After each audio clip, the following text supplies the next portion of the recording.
तो स्वागत है आपका राजस्थान कवरेज के इस खास कार्यक्रम में।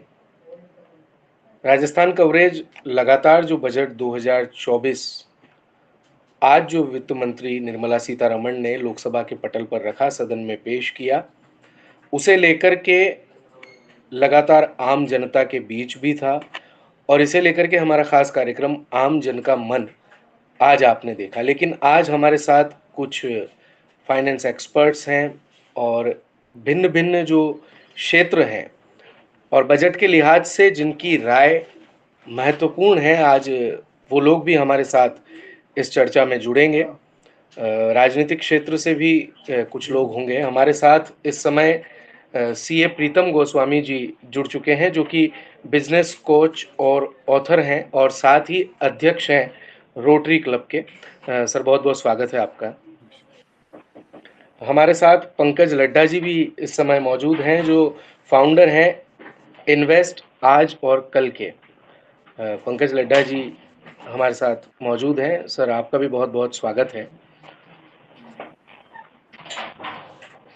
एक मोटी-मोटी बात अगर करें बजट को लेकर के, तो इसे जहां विपक्ष की ओर से, जैसा अखिलेश यादव के ट्वीट को देख लें तो उनका ये कहना था कि विदाई का बजट है और इस तरीके की बातें हैं। लेकिन वहीं पीएम मोदी ने 2 दिन पहले भी ये कहा था कि ये हमारा अंतरिम बजट है और आने वाला, यानी कि जुलाई की तरफ उनका जो इशारा था कि तब जो बजट आएगा वो भी हम ही पेश करेंगे, यानी कि जो अगली सरकार है वो भी हमारी ही बनेगी। उन्होंने गरीब, युवा, महिलाएं और सभी को ये बजट जो है ये समर्पित बताया। मोटे-मोटे तौर पर अगर बात करें तो इस बजट में वित्त मंत्री ने मोदी सरकार की कई उपलब्धियां जो है वो गिनाने का काम किया, जैसे प्रधानमंत्री स्वनिधि योजना है, पीएम विश्वकर्मा योजना, किसान सम्मान योजना, इनका मोटे तौर पर जिक्र हुआ। इंफ्रास्ट्रक्चर को लेकर के काफ़ी बातचीत की गई।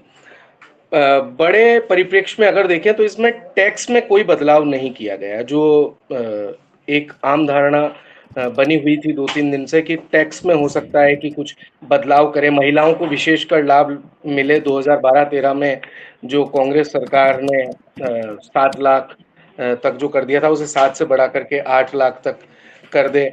और रेलवे को लेकर के घोषणाएं हुई, 40,000 रेल बोगियों को वंदे भारत कोच में बदलने की बातचीत हुई। तो ये सारी चीज़ें हैं।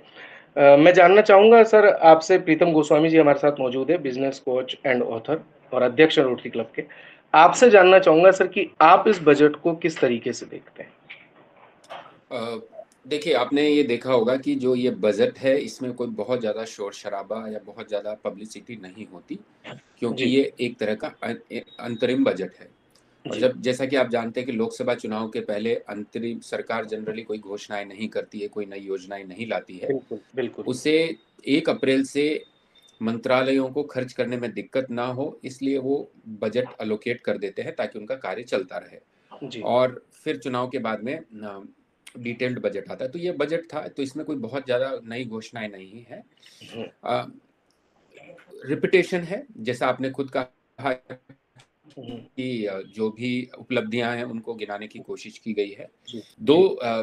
3 हाइलाइट्स मैं यहाँ पर बताने की कोशिश करूँगा कि हुँ। चूँकि मैं चार्टर्ड अकाउंटेंट हूँ, तो जी, जी। उससे संबंधित अगर बात करूँ तो देखिए, किसी भी देश की अर्थव्यवस्था में बाहर से कितना पैसा यहाँ पर बिज़नेस के लिए आ रहा है, वो बहुत मायने रखता है।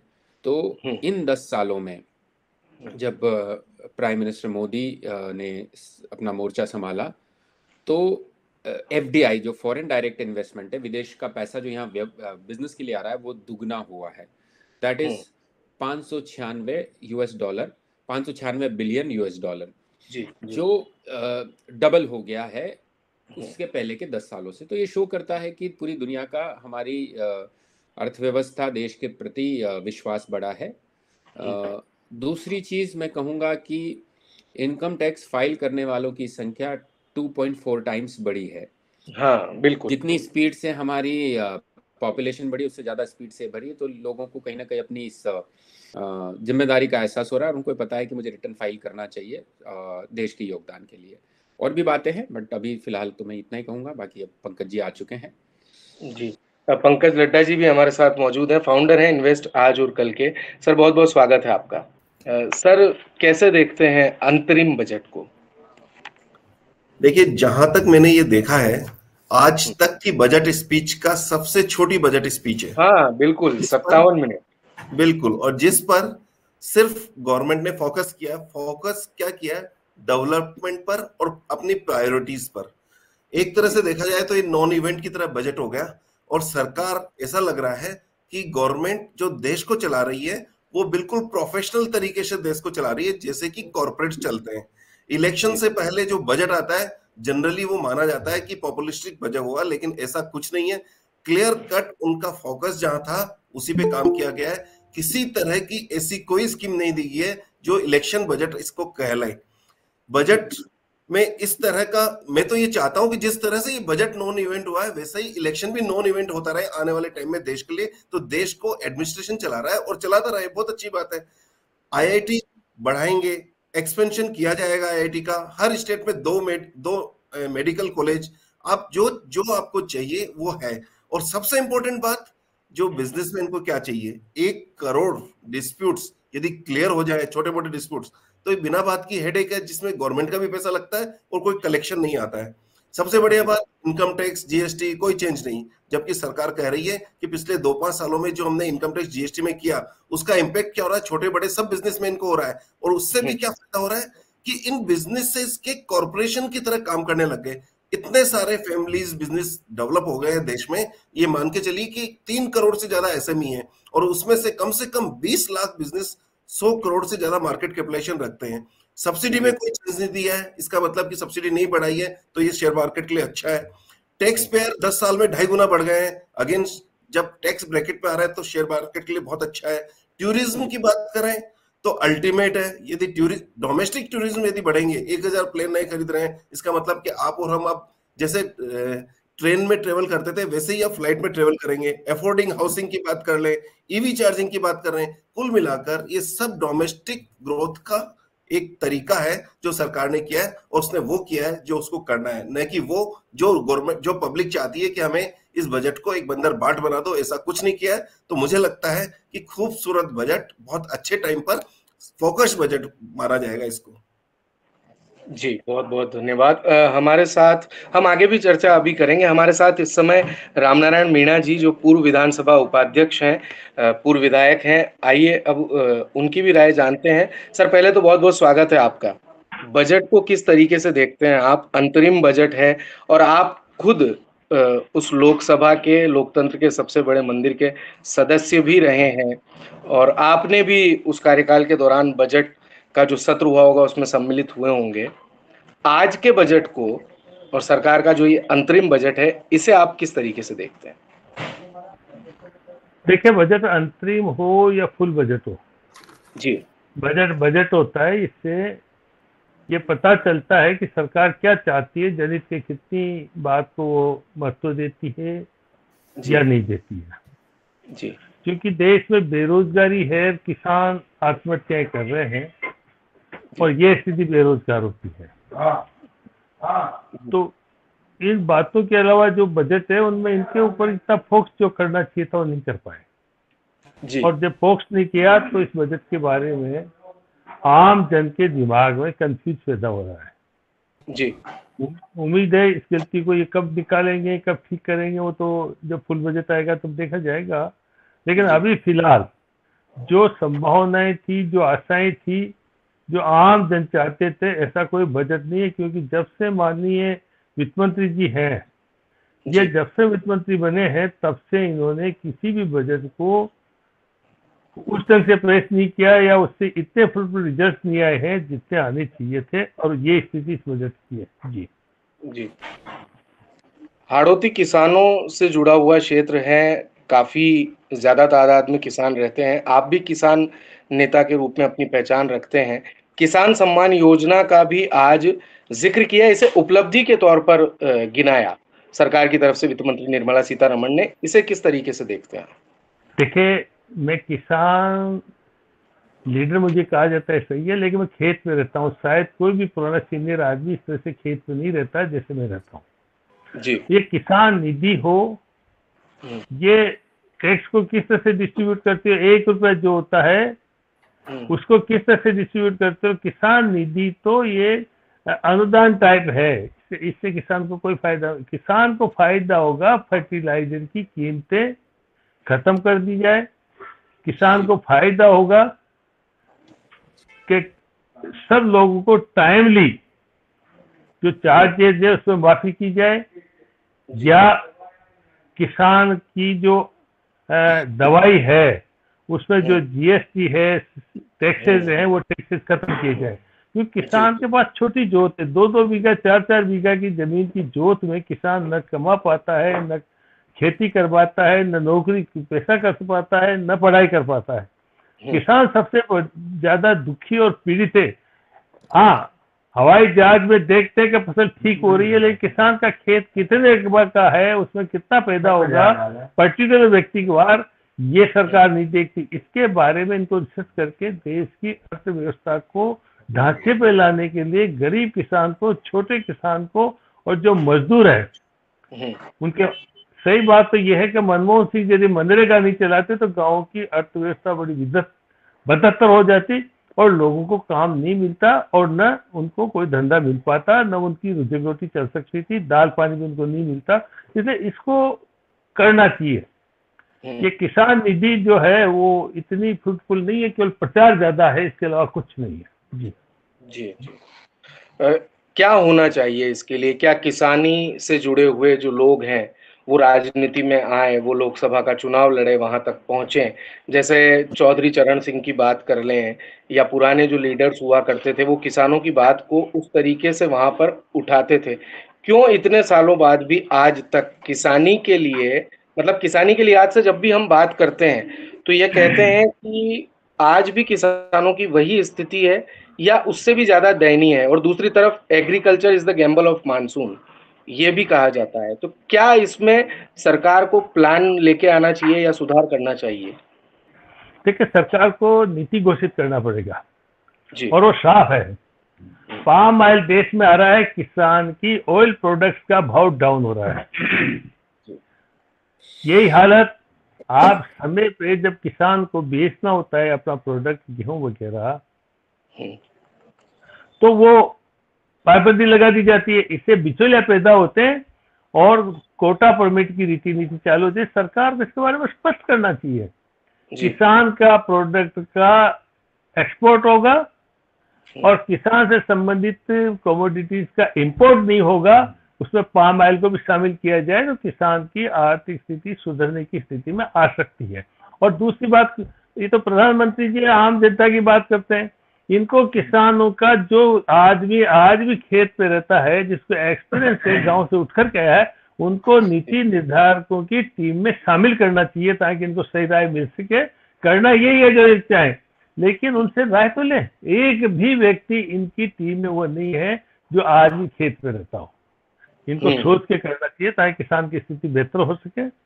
और किसान को आज देखिए, दुर्भाग्य है, जो पार्टी राज में होती है उसी पार्टी से संबंधित यूनियन, जैसे भारतीय किसान संघ है, वो मांग करते हैं कलेक्टर के थ्रू, तहसीलदार के थ्रू, भाई आप राज में हो, आपका प्रतिनिधि सरकार में बैठता है, आप उनसे कहिए।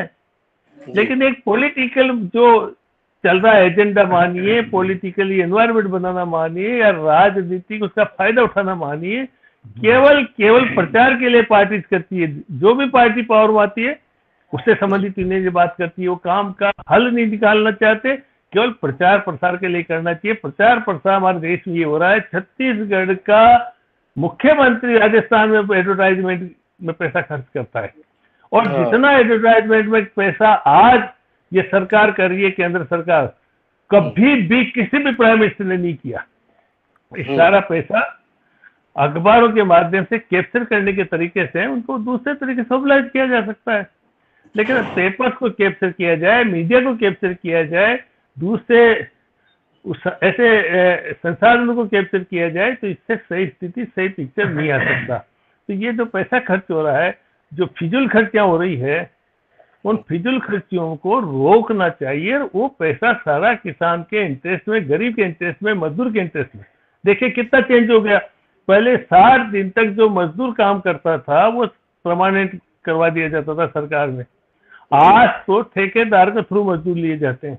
और गांव की स्थिति से मदद करे तो मजदूरों का जो जिस तरह से हर्ष हो रहा है, मजदूरों के साथ जिस तरह का अनजस्टिस हो रहा है, श्रम कानून को जिस तरह से खत्म किया जा रहा है हमारे देश में, उसको चाहिए हमारे प्रधानमंत्री को सभी तबके का ध्यान रखने की बात करते हैं तो मजदूरों के बारे में विशेष ध्यान रखें, किसान के बारे में विशेष ध्यान रखें। उसी तदनुरूप बजट में देखा जाए तो उसकी प्रति छाया बजट में नहीं दिखती है मेरे को। जी, एडवर्टाइजमेंट के लेवल पर जो आपने बात कही है कि आज सरकारों में जो भी सरकारें हैं वो एडवर्टाइजमेंट के लेवल पर काफी पैसा खर्च करते हैं, लेकिन अभी दूसरी चीज और है। जैसे गहलोत साहब जब चुनाव लड़े राजस्थान में तो उन्होंने योजना बताई कि कार्य योजना 2030 तक की, और आज जब वित्त मंत्री निर्मला सीतारमण बजट पेश कर रही थी तो उनका यह कहना था 2047 तक की संकल्पना, तब विकसित भारत जो है वो हमारा हो जाएगा। तो ये आजकल चुनाव जीतने के लिहाज से इसे देखते हैं कि जो कार्य योजना है वो बढ़ा करके काफी आगे के सालों तक कर दी जाती है कि आप हमें चुनिए, और जब आप हमें चुनेंगे तो 2030 या 2035 या 2045 इस तरीके से देखते हैं। आप वास्तविक संकल्पना में देखते हैं क्योंकि 2022 तक हर गरीब को पक्का मकान भी मिलने वाला था। देखिए, ये शब्द भाग है जी। अभी 2 साल पहले बड़ी अतिवृष्टि हुई थी कोटा जिले में विशेषतः, और भारत सरकार ने घोषणा की थी 6000 इंदिरा आवास हम मंजूर करेंगे। एक भी इंदिरा आवास भारत सरकार से मंजूर होकर नहीं आया। वही सरकार है, वही प्राइम मिनिस्टर है, वही अपन है और वही गरीब आदमी जी। उनकी चप्पलें घिस के दफ्तर में जाते जाते। तो ये योजना इसलिए बनाते हैं कि आप 2 साल रुकिए, 4 साल रुकिए, समय कंज्यूम करने के लिए। ये पब्लिक इंटरेस्ट की बात नहीं करते, खुद के इंटरेस्ट की बात कर रहे हैं। पहले पंचवर्षीय योजना होती थी, उससे ज्यादा नहीं कहा जाता था। आज उस योजना का तो कोई लेना देना नहीं है। ये सब बात कहते हैं देश चांद पे जाएगा, वहां जाएगा, ये करेगा, इतने वर्षों में करेगा। तब तक कौन जिंदा रहता है? एक हमारे गांव में कहावत है, कब मरेगी सासुर कब आएंगे आंसू। तो ये स्थिति पैदा कर रखी है इन्होंने। तो कोई भी सरकार हो, मैं ये नहीं कहता राजस्थान की सरकार हो या राजस्थान की सरकार रही हो या केंद्र की सरकार हो, बात वही करना चाहिए जो उस दायरे में हो। अब 2047, 2030 ये दायरे की बातें नहीं है, और इससे जनता भ्रम में जरूर फंस जाती है, लेकिन जनहित का इससे कोई विशेष फर्क पड़ने वाला नहीं है। हमें तो रिजल्ट चाहिए। जो मजदूर भूखा है उसको रोटी चाहिए, और ये वो नहीं दे रहे हैं। ये सब भाग दिखा रहे हैं। देश कमजोर होता जा रहा है। आप देखिए आज आपके डिवोल्यूशन हो रहा है। आप 5 रुपए का नोट पुराना पड़ा और आज 50 का नोट दोनों बराबर कर दीजिए, उसका कागज ठीक मिलेगा, पेपर ठीक मिलेगा। आज का पेपर ठीक नहीं मिलेगा। 2 रुपए का नोट और 20 रुपए का नोट, वो पेपर ठीक मिलेगा। आज हमारा ये सभी दृष्टि से, करेंसी का सवाल नहीं कर रहा हूं मैं, ये सभी दृष्टि से कमजोर है। और किसान की जो दुर्दशा है आप देख लीजिए, कोई मतलब ही नहीं है। कभी लहसुन का भाव आसमान छूता है, कभी पथ पे गिर जाता है, कभी किसान जब गेहूं बेचता है, जब आता है तो उसकी कोई नीति नहीं सरकार की, वो सस्ते में खरीद लिया जाता है, और उसके बाद में इंपोर्ट करके उसके बाद दोबारा एक्सपोर्ट भी किया जाता है। कोई नीति निर्धारण की बात इनको बजट में करना चाहिए, सब बात दिखाने के बजाय सरकार को। जी आप जुड़े हमारे साथ, आपका बहुत बहुत धन्यवाद। और अब हम हमारे जो एक्सपर्ट्स हैं उनसे बातचीत करते हैं। पंकज जी, मैं आपसे, हमारी बात जो थी वो शेयर मार्केट के आसपास थी, तो मैं आपसे ये जानना चाह रहा था, आज बीएसई सेंसेक्स में भी जो है वो तेजी आई है, निफ्टी में भी तेजी आई है। शेयर बाजार के लिहाज से आप कैसे देखते हैं आज इस बजट? शेयर बाजार के हिसाब से जो सबसे इंपॉर्टेंट चीज होती है वो होती है फिस्कल डेफिशिएट। तो फिस्कल डेफिशिएट 5.1% पे आ रहा है, जो एक्सपेक्टेड था या जो टारगेट किया गया था। तो शेयर बाजार को वो चीज पसंद है जो पहले से उनको इन्फॉर्म्ड है और उसी के आसपास आ जाए या उससे बेटर आ जाए। तो इसका मतलब फिस्कल डेफिशिएट के पॉइंट ऑफ व्यू से फर्स्ट क्लास है। क्रेडिबिलिटी की यहाँ गवर्नमेंट ने 3 सी की मैं बात करूंगा। क्रेडिबिलिटी, गवर्नमेंट की क्रेडिबिलिटी बढ़ी है कि फिस्कल डेफिशिएट जो वो अनाउंस कर रही है बजट में, वो एक्चुअल में वास्तव में नेक्स्ट बजट आता है जब हिसाब किताब दिया जाता है तो वो एग्जैक्टली वहीं के आसपास आती है। दूसरा कन्विक्शन, कन्विक्शन क्या है कि गवर्नमेंट का ग्लोबली कन्विक्शन बढ़ रहा है, वहां पर विश्वास बढ़ रहा है ग्लोबली इन्वेस्टर्स का। ग्लोबली इन्वेस्टर ये चाहते हैं कि हम इंडिया में इन्वेस्टमेंट करें। ये सब क्यों पॉसिबल हो रहा है? क्योंकि क्रेडिबिलिटी बढ़ रही है, तो इसलिए कन्विक्शन भी बढ़ रहा है। और तीसरा पॉइंट है कंटिन्यूटी। कंटिन्यूटी का मतलब क्या हुआ कि जो गवर्नमेंट ने पहले स्कीम्स ली उसकी अपडेट्स आज बता रही है, उनके अपडेट्स क्या है। तो ये तीनों पॉइंट ट्रिपल सी मिलकर हमें ये देखता है कि बाजार को ये अच्छा पसंद आ रहा है। इंडिया विकसित भारत बनने, समृद्ध भारत बनने की बात कर रहे हैं, तो 5% यदि जीडीपी का ये डेफिसिट रहेगा तो आप ये मान के चलिएगा वर्ल्ड की रेटिंग एजेंसीज इंडिया को अपग्रेड कर रही है। तो वर्ल्ड की रेटिंग एजेंसी अपग्रेड करेगी तो यहाँ न सिर्फ इक्विटी इन्वेस्टमेंट आएगा बल्कि डेट का पोर्शन भी, जो आज तक वर्ल्ड के इंडेक्स में इंडियन डेट 0 है, वो डेट इंडेक्स में इंडियन डेट की पोजीशन जाएगी। यदि वो जाएगी तो वो अगेन बूस्टर डोज की तरह काम करेगी। हाउसिंग सेक्टर आप कहिए ना बूस्टर डोज का काम कर रही है, और एक ये हाउसिंग सेक्टर ऐसा सेक्टर है जो न सिर्फ रोजगार देगा, चीजों की डिमांड बढ़ाएगा, सप्लाई बढ़ाएगा, व्यापारियों के पास पैसा आएगा, और एक बार पैसा जो एक जेब से निकल के बाहर निकलता है वो 8 जगह रोटेट होके निकलता है, तो वो इकोनॉमी में 8 जगह फायदा करती है। तो इस तरह से जिस तरह का ये बजट पेश किया गया, शेयर बाजार के पॉइंट ऑफ व्यू से तो बहुत अच्छा बजट है, और इसमें सारे railway stocks, infrastructure stocks, banking stocks और इंफ्रास्ट्रक्चर से रिलेटेड जितने भी स्टॉक्स हैं, ये सारे स्टॉक्स फायदे में रहेंगे। अब एक छोटा सा एग्जांपल लेता हूं कि एक तरफ गवर्नमेंट देती है कि हम 300 यूनिट बिजली देंगे, ठीक है, उसमें से मिसयूज होता है, यूज होता है, कितने को सही मिलती है, कितनों को नहीं मिलती है, कोई हिसाब किताब नहीं है। उसकी जगह यदि आपके घर में 300 यूनिट बिजली पैदा करने के जितना सोलर प्लांट लग जाए, गवर्नमेंट की वन टाइम की लायबिलिटी, वन टाइम का खर्चा, बाद में आप और आपकी बिजली, और वो आपको घर बैठे आराम से मिल रही है, यानी कि रूफ टॉप सोलराइजेशन। क्या कहते हैं, क्या कहते हैं हम लोग, हम नॉर्थ इंडिया में रह रहे हैं जहाँ ऑलरेडी इतनी गर्मी है, तो ये तो भगवान की देन है, उसको चैनलाइज करने की जरूरत है। तो यहाँ भी विजन आया, तो ये सब देखते हुए लग रहा है कि ये सेगमेंट भी ओवरऑल इंडिया की जनरल ग्रोथ से रिलेटेड बहुत कुछ अच्छा किया गया है, जो शेयर बाजार के लिए अच्छा है और टूरिज्म के लिए अच्छा है, इनके इंफ्रास्ट्रक्चर के लिए अच्छा है। ओवरऑल मैं तो बहुत बुलिश हूँ आफ्टर दिस बजट।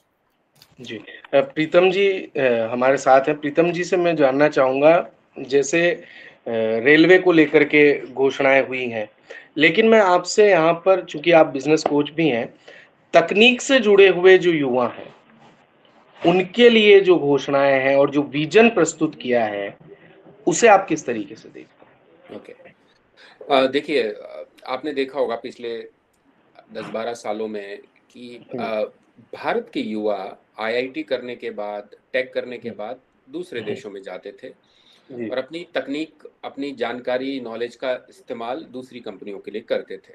जी। अब आपको बता दूं कि भारत दुनिया का 3रे नंबर का स्टार्टअप इकोसिस्टम है। इकोसिस्टम का मतलब होता है कि सरकार को सपोर्ट भी है, यहाँ हमें वो मैन पावर भी मिलती है, सारी सुविधाएं मिलती है। तो बैंगलोर हो, हैदराबाद हो, पुणे हो, और अब जयपुर में भी जैसे आई स्टार्ट हब है, तो यहाँ पर स्टार्टअप्स के जो युवा हैं उनको स्टार्टअप्स में रुचि बढ़ रही है। स्टार्टअप्स में लोग आ रहे हैं, युवा जो टेक्नोलॉजी वाले हैं, और नई नई सॉल्यूशंस दे करके इकोनॉमी में योगदान दे रहे हैं। सरकार की बात करें, चाहे वो राज्य स्तर पर हो चाहे केंद्रीय स्तर पर हो, सभी राज्यों में स्टार्टअप में गवर्नमेंट अपने अपने तरीके से इनिशिएटिव ले रही है। उनको सब्सिडी दी जाती है, उनको कम इंटरेस्ट के लोन दिए जाते हैं, इन्वेस्टर से कनेक्ट किया जाता है। और अगर आयकर की बात करें तो आपको स्टार्टअप को इनकम टैक्स में 3 साल के इनकम टैक्स में उनको कोई टैक्स देने की ज़रूरत नहीं है, और कई अलग तरह की सुविधाएं, लेबर लॉ से रिलेटेड सुविधाएं स्टार्टअप्स को दी जा रही है। तो मुझे लगता है कि आने वाले सालों में ये चीज़ और बढ़ने वाली है, और गवर्नमेंट को भी ये पता है कि हम युवाओं को, टेक्नोलॉजी को अगर जोड़ेंगे तो वो कहीं ना कहीं आने वाले समय में देश की उन्नति के लिए कारगर होगा। सो दिस बजट कंफर्म्स, उसमें लिखा है साहब कि जो भी स्टार्टअप्स के इनिशिएटिव्स हैं वो कंटिन्यू रहेंगे आने वाले साल के लिए भी गवर्नमेंट के। डायरेक्ट इनडायरेक्ट जो टैक्स हैं वो समान दरें रखी हैं, बरकरार रखी हैं, और इनकम टैक्स के सेक्शन 80C के तहत जो मिलने वाली छूट है, वो भी अब बढ़ेगी। इसे आप किस तरीके से देखते हैं? देखिए, अभी जैसा मैंने कहा कि इस बजट हुँ। में कोई ज़्यादा नई घोषणाएँ नहीं होती हैं। इसमें सिर्फ़ और सिर्फ़ एक अंदाज़ा दिया जाता है। तो पिछले बजट में जो कहा गया था कि भई 7 लाख तक कोई टैक्स नहीं होगा, तो वो कंटिन्यू है। जो सबसे इंटरेस्टिंग बात जो पंकज जी ने भी टच की, वो मैं वापस से रिपीट करना चाहूँगा कि देश एक बड़ी अच्छी इनिशिएटिव लिया है कि कई पुरानी इनकम टैक्स रिटर्न में कुछ बकाया टैक्स चल रहा है कई लोगों का। तो भारत सरकार ने 2009-10 तक 25,000 तक जितना बकाया टैक्स बाकी है लोगों का, उसको माफ किया है। जी। 10-11 से 14-15 तक अगर किसी का 10,000 रुपए तक का टैक्स बाकी है तो वो माफ किया है। इसमें लगभग 1 करोड़ करदाताओं को इससे मतलब मदद मिलेगी। और ये जो एक ऐसी इनकम टैक्स डिमांड है जो खड़ी हुई है, जो रिकवरी भी नहीं हो रही, लोग दे भी नहीं रहे, तो डिपार्टमेंट को भी एक मुक्ति मिलेगी जो फेक डिमांड है उससे। तो ये एक अच्छा इनिशिएटिव है। इनकम टैक्स की बात है, बाकी दरें सही है। एक वित्त मंत्री ने ये भी कहा कि जब पहली बार जीएसटी कलेक्शन 1 लाख करोड़ गया था तो बहुत बड़ी न्यूज़पेपर में थी, फिर वो 1.5 लाख करोड़ पे पहुंचा। तो 23-24 के दौरान जो औसत मासिक मतलब एवरेज मंथली जीएसटी कलेक्शन था, वो करीब करीब 1,66,000 करोड़ रहा, जो एक हमारी अर्थव्यवस्था की ग्रोथ को बताता है। और आप भी जानते हैं कि दुनिया में कैसा ही डिप्रेसिंग सेंटिमेंट हो, लेकिन जिनसे भी अभी मैं बात करता हूँ as a CA, as a business coach, तो लोग बड़े उत्साहित हैं कि हिंदुस्तान में आने वाले 5 और 10 साल बिजनेस के एंगल से, और हमको जिस तरह की नई बिजनेस की क्वेरीज आती हैं कि सर ये मैं फैक्ट्री लगा रहा हूँ, मुझे नई कंपनी खोलनी है, मुझे ये करना है, तो उससे लग रहा है कि लोग बहुत तेज गति से बिजनेस पर काम कर रहे हैं। तो इनकम टैक्स और जीएसटी अभी फ्लैट है, फ्लैट इन द सेंस कि इसमें कोई बदलाव नहीं है, लेकिन फिर भी मैं उसको पॉजिटिव एंगल से देखता हूँ। स्टार्टअप्स के लिए जो कुछ किया गया है, जो कार्य योजना है, उसे आप किस तरीके से देखते हैं? क्योंकि आपने अभी कहा कि जब लोग आपके पास आते हैं, यूथ आता होगा आपके पास, बिज़नेस को लेकर के बातचीत करते होंगे, कैसे देखते हैं आप? देखिए, वो बहुत उत्साहित हैं। भारत सरकार का जो स्टार्टअप इंडिया इनिशिएटिव है, इसमें भारत जी। सरकार स्टार्टअप्स को हुँ, 3 साल की टैक्स रिबेट भी देता है, मतलब 3 साल तक आप प्रॉफिट पे टैक्स नहीं देंगे। हुँ, लेबर लॉज के अंदर कुछ छूट है। वो हुँ, आपको सीड फंडिंग भी करते हैं 20 लाख रुपए तक की। तो सीजीटीएसआई स्कीम में वो आपको 2 करोड़ तक का इंटरेस्ट फ्री लोन भी देते हैं। इसके हुँ, हुँ, अलावा कई सारे गवर्नमेंट के इंक्यूबेशन सेंटर है जहाँ पे लोगों के साथ कनेक्ट करके आप फ्री में कंसल्टेंसी ले सकते हैं, आप इन्वेस्टर से कनेक्ट कर सकते हैं। तो जैसा मैंने कहा कि बहुत अच्छा इकोसिस्टम इस वक्त बिल्ड हो रहा है हर राज्य में, राष्ट्रीय स्तर पर। तो जो गवर्नमेंट के इनिशिएटिव हैं वो एज इट इज जारी रहेंगे आने वाले साल में भी। और साल दर साल स्टार्टअप इकोसिस्टम हमारे यहाँ पर बेहतर हो रहा है, इसमें कोई सेकंड थॉट नहीं है। पेटीएम पर आरबीआई के बैन के बाद फंस जाएंगे आपके पैसे। आरबीआई की तरफ से पेटीएम पेमेंट्स बैंक पर क्रेडिट ट्रांजैक्शन के साथ साथ किसी तरह का डिपॉजिट लेने की रोक लगा दी है, जिसके बाद पेटीएम ने भी जवाब दिया है। और बजट के आसपास इस तरीके का जो मैसेज है वो लोगों के बीच में आना, या ये सब कुछ, इसको किस तरीके से आप देखते हैं? कुछ समय पहले एक बयान जो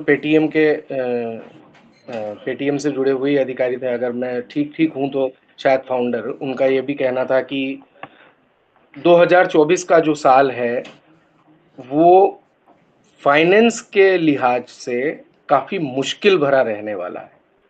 और वहीं दूसरी तरफ विकसित भारत की संकल्पना, या हम कहें कि बिजनेस के लिहाज से, स्टार्टअप्स के लिहाज से, किसानी के लिहाज से, खेती के लिहाज से, हर लिहाज से जो है ये काफ़ी महत्वपूर्ण रहने वाला है। अंतरिम बजट जो है वो जब पूर्ण बजट में कन्वर्ट होगा, सरकार यही रही, तो बहुत सारी घोषणाएं और बहुत सारी जो कार्य योजनाएं वो हमारे समक्ष आएंगी।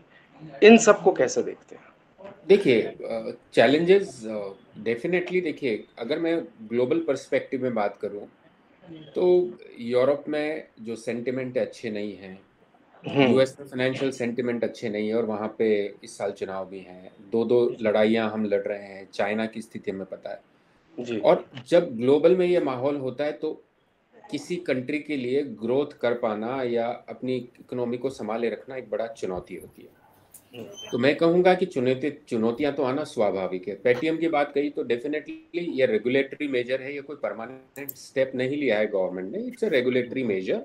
कुछ डिफॉल्ट होते हैं और वो जब तक वो चीज़ नहीं हो जाती गवर्नमेंट उसको करेगी। जहाँ तक यूपीआई ट्रांजैक्शन की बात है, UPI transaction as it is है, तो अभी उनको जो बैंक वॉलेट है उसमें क्रेडिट लेने से मना किया है। तो ऐसा नहीं है कि कोई पैसे फंस रहे हैं या कोई प्रॉब्लम हो रही है या कोई पेटीएम डूब रहा है, ऐसा कुछ नहीं है। कई बार रेगुलेटरी मेजर्स होते हैं, भैया आपकी ये चीज़ रोक दी गई है, आप इस पर्टिकुलर कंडीशंस की खानापूर्ति करिए तभी आपको लागू कर पाएंगे। ज़्यादातर लोग पेटीएम यूपीआई यूज करते हैं, आप मेरे जैसे लोग और हजारों लोग, करोड़ों लोग। हाँ, क्योंकि एक तरफ सरकार जो है वो अब सरकार भी ये कह रही है कि जो आप यूपीआई पेमेंट्स जितना ज्यादा है उतना ज्यादा कीजिए। मतलब ये भी एक दूसरा पक्ष है कि जो हमारा देश है वो यूपीआई पेमेंट्स की तरफ तेजी से बढ़ रहा है। अगर आप 2016 या 2017 की अपेक्षा आप देखें तो आप देखेंगे कि छोटे छोटे स्टोर्स पर भी अब यूपीआई पेमेंट की आपको सुविधा मिल जाती है। सर यूपीआई तो एक सब्जी वेंडर है, ऑटो रिक्शा वेंडर है, हर जगह यूपीआई है। और मेरा कनाडा आना जाना रहता है, कनाडा में कोई यूपीआई नहीं। जो सिस्टम हम यूज करते हैं बड़े बड़े कंट्रीज में नहीं, इंडिया नंबर 1 है। तो हाँ। यूपीआई तो एज इट इज कंटिन्यू है पेटीएम में। बाकी पंकज जी आ चुके हैं, तो पंकज जी इस मामले में कोई और प्रकाश डालना चाहें कि जो पेटीएम वॉलेट को रेस्ट्रिक्ट किया गया है उसके बारे में। श्योर सर, हम आपको आवाज भी दे रहे थे जी सर। अभी देखिए पेटीएम की बात चल रही थी। पेटीएम के केस में अभी तक क्या हुआ है, पेटीएम की सब्सिडरी कंपनी है पेटीएम बैंकिंग, ठीक है। पेटीएम बैंक को एक आरबीआई से नोटिस मिला है कि वो कुछ काम गलत कर रही है या एज पर नॉर्म्स नहीं कर रही है, जिसमें सबसे बड़ा काम है नंबर 1 केवाईसी प्रॉपर नहीं है, नंबर दूसरा कुछ ऐसे ट्रांजेक्शन हो रहे हैं जिसकी पूरी रिस्क प्रोफाइलिंग क्लाइंट की नहीं कर रही है। इस कारण से इसको रेस्ट्रिक्ट किया गया है। और ऐसा नहीं है कि ये आज पहली बार बात हुई है, लास्ट ईयर भी यानी अक्टूबर में भी पेटीएम को इस तरह का नोटिस मिला था। उसके बाद में मार्च, उससे पहले मार्च में भी मिला था, लेकिन उस पर कोई बहुत ज्यादा एक्शन नहीं हुआ। तो ऐसे में आरबीआई ने यदि कोई एक्शन उठाया है तो वो किस लिए उठाया है, आपके और हमारे प्रोटेक्शन के लिए। इससे किसी को नुकसान नहीं होगा। नुकसान किसको होगा कि पेटीएम का बिजनेस कम होगा, लेकिन किसी का नुकसान किसी की अपॉर्चुनिटी है। तो ये पेटीएम जिसके नाम से आज जैसे डालडा घी की तरह पेटीएम हो रहा है, तो पेटीएम के साथ साथ कई और ऐसे ऑर्गेनाइजेशन चालू हो जाएंगे जो अभी तक दबे पड़े थे। क्यों? क्योंकि पेटीएम नंबर 1 चल रहा था। तो जीपे की जगह पेटीएम करो, तो ये पेटीएम के साथ साथ दूसरे कॉम्पिटिटर आ जाएंगे और फेयर कंपटीशन होगा। जहां तक इसकी आप बात कर रहे हैं कि नोटिस आया या कोई प्रॉब्लम होगी, क्या प्रॉब्लम हुई है 2023 में 2022 में आपको ध्यान होगा एचडीएफसी बैंक को भी क्रेडिट कार्ड बैन कर दिया गया था कि आप नए क्रेडिट कार्ड इशू नहीं करोगे, लेकिन उसमें थोड़ा टाइम लगा। किस चीज में? उसको रेक्टिफाई किया, बैंक ने अपने प्रोसेसेस को ठीक किए, बैंक ने सारी चीजें ठीक की। तो उसके बाद में 6 महीने बाद में पार्शियल विड्रॉ किया गया, उसके 3 महीने बाद में कंप्लीट उस रेस्ट्रिक्शन को हटा दिया गया। तो ऐसा ही कुछ इसके साथ होगा, लेकिन टाइम बिंग कंपनी की कंप्लायंस पूरी नहीं हो रही है, इस कारण से दिया गया और इस कारण से शेयर बाजार मंदा है। तो शेयर मंदा है तो कंपनी ने ये माना है, कंपनी के मैनेजमेंट ने कहा है कि 350 करोड़ का प्रॉफिट कम होगा या नुकसान होगा। ठीक है, अच्छी बात है। यदि कंप्लायंस में कमी करके आप यदि 10 साल या 2 साल बाद में आपके और हमारे पैसे में बैड डेब्ट्स आए, उससे बेटर क्या है कि आज ही उस पर बैन लगा दो, जिससे लोग और वो दोनों सुधर जाए, लोगों का पैसा नहीं डूबे। तो ये ओवरऑल आपके और हमारे जैसे कंज्यूमर के लिए बहुत अच्छी चीज है। जहां तक शेयर बाजार की बात है, 2-3 दिन बाद में ये लोअर सर्किट लग के कहीं खुलेगा तो कहीं इसकी वैल्यूएशन ठीक हो जाएगी, तो उस समय सोचेंगे। तो इसलिए घबराने की जरूरत नहीं है, ये तो नॉर्मल बिजनेस के प्रोसेसेस हैं। जी, साथ ज्योति खंडेलवाल जी भी जुड़ चुकी हैं, जो कि जयपुर की पूर्व मेयर भी हैं और इस समय हमारे साथ हैं बीजेपी नेता ज्योति खंडेलवाल जी। अगर आप तक मेरी आवाज पहुंच पा रही है तो मैम आपसे जानना चाहूंगा, बजट पर आपकी पहली प्रतिक्रिया क्या है? देखिए, ये बजट जो है वो ऐसा देखने में आ रहा है कि आम लोगों को के लिए ये बजट है। जैसे जो एक आम आदमी जब चाहता है कुछ अनुसंधान करना, कुछ नवाचार करना, कुछ नया काम करना, और वो उसकी जब कोशिश करता है तो उस तरह के कामों को ये बजट जो है वो सपोर्ट करता हुआ दिखाई देता है। दूसरी बात, जो जिस तरीके से स्टार्टअप्स को उन्होंने आगे प्रमोट करने के लिए किया है कि उसकी जो इनकम, उसकी जो स्लैब, जो टैक्सेस हैं, उसको उसमें उसको जो राहत दी गई है, तो एक बहुत अच्छा, एक मैं कहूंगी कि इनिशिएटिव है। क्योंकि आज का युवा जो है वो चाह रहा है कि वो अपने नए आइडियाज के साथ जो है वो बिजनेस करे, और एम्प्लॉयमेंट, ना केवल खुद एम्प्लॉयमेंट के लिए तैयार हो, बल्कि औरों को भी एम्प्लॉयमेंट देने के लिए वो तैयार हो सके। तो मुझे लगता है कि इसमें इस तरह की जो बात रखी गई है वो निश्चित रूप से खासतौर से मिडिल क्लास के जो लोग हैं उनके लिए एक बहुत बड़ी एक राहत वाली बात है, जो अपनी मेहनत से बिना कोई ऐसे कहें कि कोई सरकार से भी बहुत ज्यादा कोई राहत या कोई फ्री सुविधा लेते हुए भी आगे बढ़ना चाहते हैं।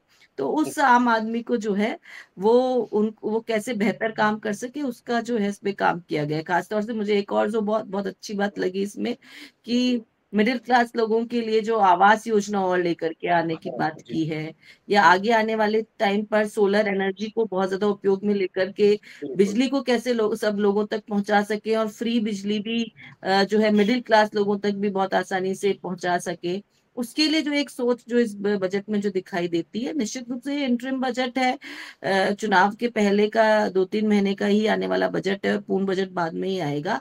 लेकिन फिर भी इस बजट में बहुत ज्यादा क्लैरिटी नजर आती है, बहुत ज्यादा यूं कहें कि केवल घोषणाएं नहीं, बल्कि किस किस चीज को इम्प्लीमेंट करके कैसे एक ऐसा बजट जो कि विकसित भारत की ओर लेकर के जा सके, उस तरह की सोच जो है वो इस बजट में दिखाई देती है। आपने सोलर की बात की, तो रूफटॉप सोलराइजेशन जो ये अब नया प्रकल्प है जो हमें देखने को मिलेगा, और इसे आप किस तरीके से देखती हैं? वहीं दूसरी तरफ, और ये उस परिप्रेक्ष्य में जब राजस्थान के कई सारे ऐसे गांव हैं, जैसे मैं अगर जैसलमेर बाड़मेर की तरफ की अगर बात कर लूं, तो जहां पर बिजली भी अभी आज़ादी के इतने सालों बाद भी उस तरीके से उपलब्ध नहीं है जैसे जयपुर, कोटा, उदयपुर या ये जो महानगर हैं राजस्थान के, वहां तक उपलब्ध हो जाती है। तो रूफटॉप सोलराइजेशन की जो परिकल्पना है, जो संकल्पना है, उसे वहां तक पहुंचने में कितना समय लगेगा, और आप इसको किस तरीके से देखती हैं?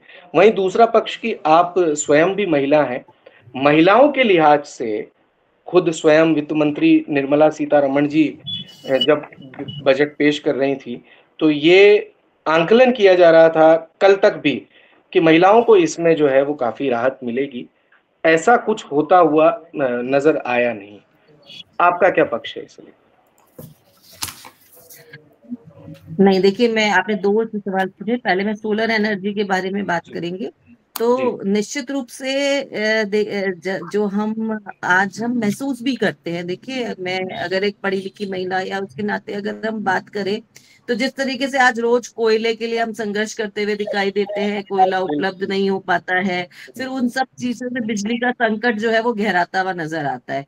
और ये सब हमको पता है, ऐसे संसाधन है जो कि हम जिस तरीके से इनका दोहन कर रहे हैं, उसमें उनका एक समय के बाद निश्चित है कि वो समाप्ति की ओर, वो या वो रिसोर्सेज कम या खत्म होने की ओर अग्रसर होंगे। और ऐसे में सोलर एनर्जी की तरफ जाना निश्चित रूप से एक बहुत आज की जरूरत भी है, और इसके बारे में एक अपने मतलब कुछ ना कुछ योजना बनाना भी आज की जरूरत जो है वो महसूस दिखाई देती है, चुनौती भी है। तो ऐसे में जो रूफटॉप सोलर के माध्यम से, प्रकल्प के माध्यम से जो बजट में जो बात कही गई है, वो मुझे लगता है कि वो वही बात है जो हम विकसित भारत के संकल्प के साथ जोड़ करके देख सकते हैं।